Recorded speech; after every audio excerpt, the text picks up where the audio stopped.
Welcome to part 2 of the bionicle tier list. Next, we've just gotten to Metro Nui. So first off, we're gonna rank the Metro Tauren. Yeah, I like him. I think they look great. They're fun sets. They're a little simple. Um, they have that huge specialized chunk of plastic in the middle, but you can use the Metro Tauren torso for a lot of things. It can be a head and a shield and a chest armor. So it's not that specialized. I feel like they deserve to go up here into B. Yeah, they do. They look great. Great, great population within Metro Nui. They fit the city. I love the faded masks or the melting colors, the silver and their primary color.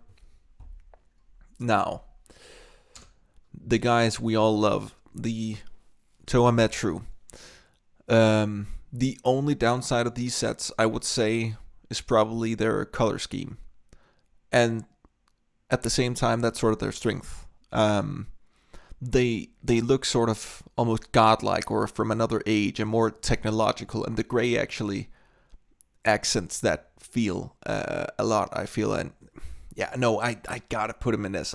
I'm sitting here arguing with myself whether they go into A or S, and they opened up this new world, and I remember looking at the preview pics and just being so excited. So yeah, we gotta put them as amazing sets. But the Titans, however, are not as great. I don't really like Nidiki. Don't really like Kreka. Well, I don't dislike him, but his arms are weird. Nivak and Doom is alright, but nothing special. They go here or in D.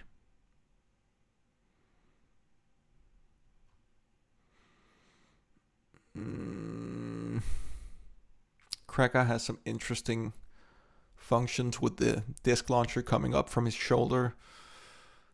Nivak and Duma with the wings. Nidiki is just boring to me.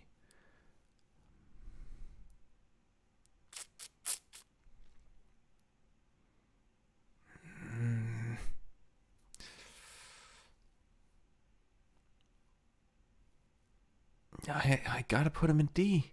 I feel like they would be higher, but yeah, no, it's gotta be a D. Next on to the Vaki. The Vaki, not liked by many, but they didn't do the same thing as the Borak. They could have just made new Rakshi and called him the Ancient Rakshi or whatever the Rakshi call.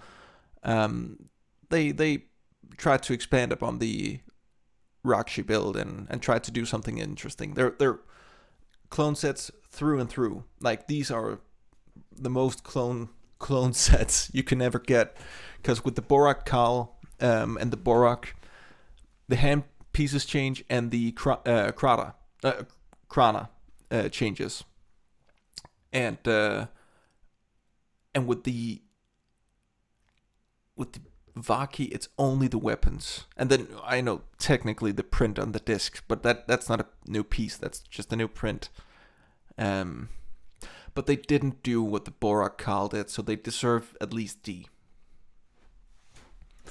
Next on to the Hordika.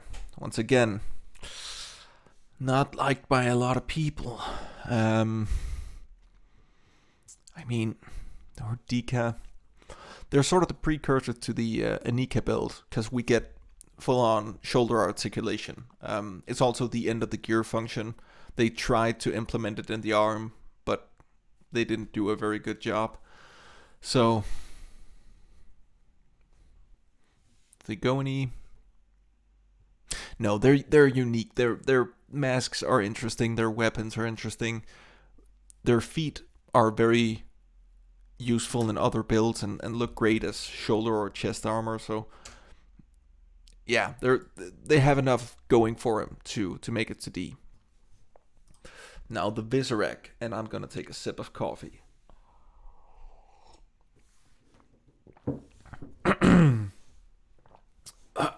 Sorry, that went down the wrong pipe. Okay, the Visorak. The Visorak, not a lot of people, I haven't heard of anyone, at least, who really praised these sets. However, I like them. They do have the issue of the shell, that sort of specialized chunk of plastic, which it's not that great. And also the shell can flop up. But the pincer function is excellent, and they look great, and their color schemes are great. And they're not actually, even though they're a horde, they're not clone sets, which I really appreciate. They make it work really well, where it's these subspecies of Visorak, and I love the aesthetic, the webs, and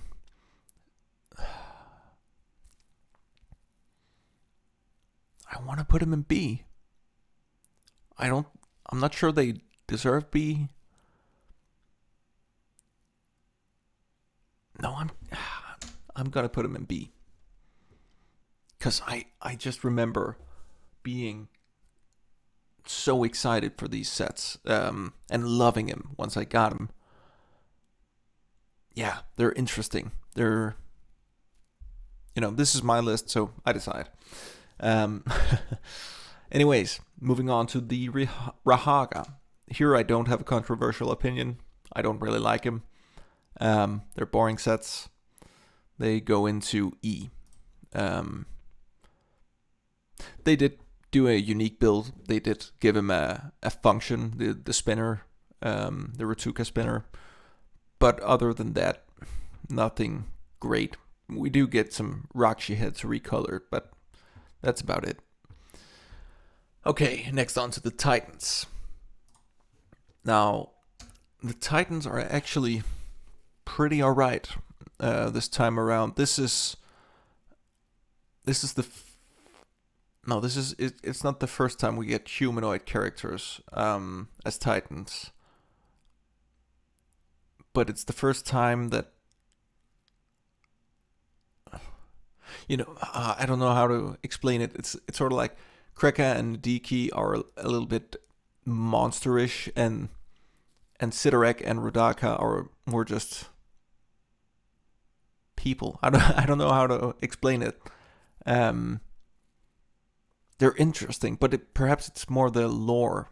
It's not really the sets that set them apart. But lore counts for something, I guess. I